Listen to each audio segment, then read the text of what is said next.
We have 7 instruments on board the spacecraft. You can see them here.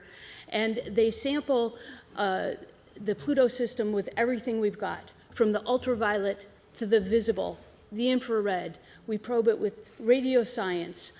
We look at the energetic particles in the area using PEPSI and SWAP. We also are looking at the dust in the outer solar system using the student dust counter.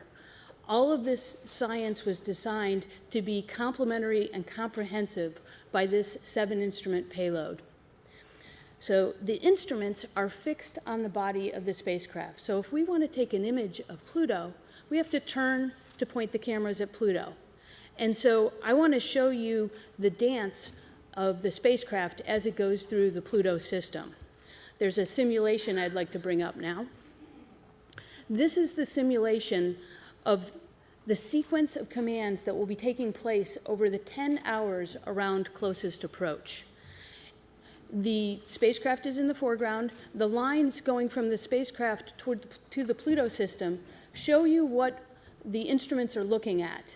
And then in the small inset box in the upper right, you can see the targets as they go through the field of view of the instruments. Down in the lower left, you can see the closest approach distance and the time to closest approach. As the spacecraft is doing its dance, you can see all the instruments are taking their turns and looking at the targets in the Pluto system. We're looking at Charon, and now we're looking at Pluto. And this is how we're going to get the best science return that we can. And this will all be happening tomorrow. Currently, the spacecraft is doing a similar dance. It's just a different set of commands. So as we're getting closer to the Pluto system, you can see that Pluto and Charon are getting larger in the fields of view of the targets.